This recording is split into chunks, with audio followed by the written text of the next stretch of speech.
तो आइए आज की इस यात्रा को हम आरंभ करते हैं। मित्रों, करगिल युद्ध के नायकों को नमन करते हुए हमारे भी बीच में दो नायक, हमारे नवरत्ना, 2026 में हमने उनको खोया। हमारे परिवार के लिए बड़ा झटका है, बहुत बड़ा दुख है।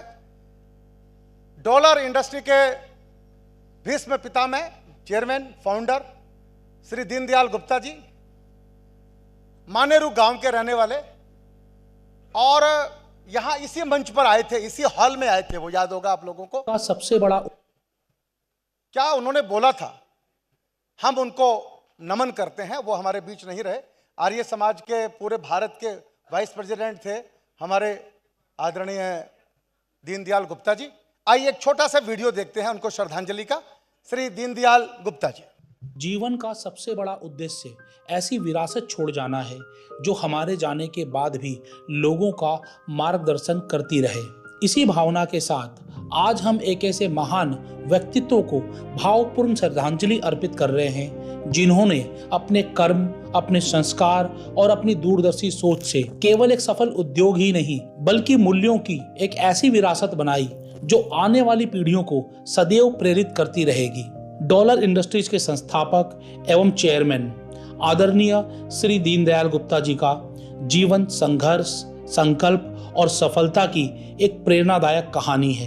हरियाणा के भिवानी जिले के मानेरू गांव से निकलकर वर्ष 1962 में कोलकाता में पहुंचे इस साधारण युवक ने बड़े सपने देखने का साहस किया। वर्ष 1972 में उन्होंने डॉलर इंडस्ट्रीज की नींव रखी और 5 दशकों से अधिक समय तक अपने नेतृत्व, गुणवत्ता और विश्वास के बल पर इसे भारत की अग्रणी हौजरी एवं अपैरल ब्रांड में स्थापित किया। आज यह संस्था 1700 करोड़ से अधिक का कारोबार के साथ लाखों ग्राहकों का विश्वास बन चुकी है। लेकिन उनकी सबसे बड़ी पहचान केवल एक सफल उद्योगपति होना नहीं था। वे मानते थे कि व्यापार से पहले परिवार आता है। उनका विश्वास था कि जो व्यक्ति परिवार को जोड़कर नहीं रख सकता, वह व्यापार को भी लंबे समय तक नहीं जोड़ पाएगा। पूरे परिवार हमारा इकट्ठा है, इकट्ठे लेकर चलते हैं तो आदमी को सहन शक्ति होनी चाहिए। अगर कोई भाई को गलत कर देता है, कोई आदमी गलत व्यवहार कर लेता है, तो उसको समझाइए आप,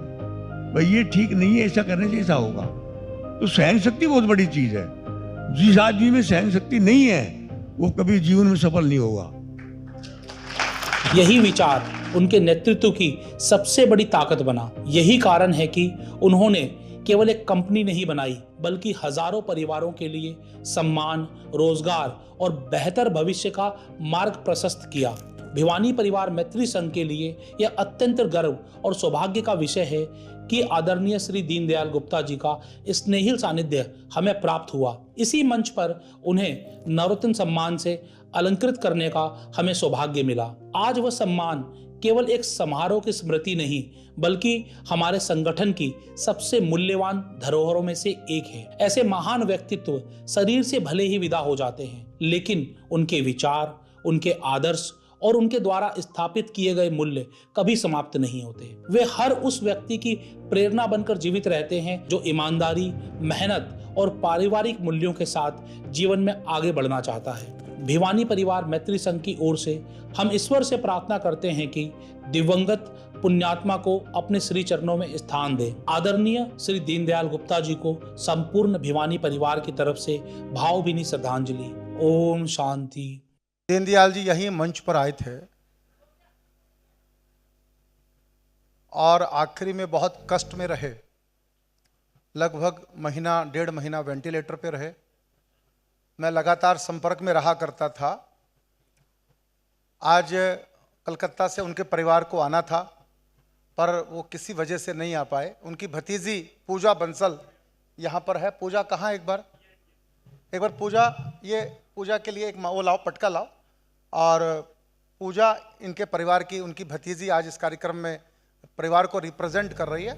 मैं चाहूँगा कांता बजाज जी आए और एक पुस्तक का सेट भी लाइए। कांता जी पुस्तक भी दो, बुक सेट। आप पीछे थोड़ा सा मेरी आवाज को सुनेंगे तो काम बनेगा, नहीं तो मामला गड़बड़ हो जाएगा। हाँ, घर में क्या है, थोड़ा बहुत सहन शक्ति बढ़ानी पड़ेगी मेरे को भी अपने। मेरा बीपी भी बहुत जल्दी बढ़ जाता है। हाँ, मैं आ गया।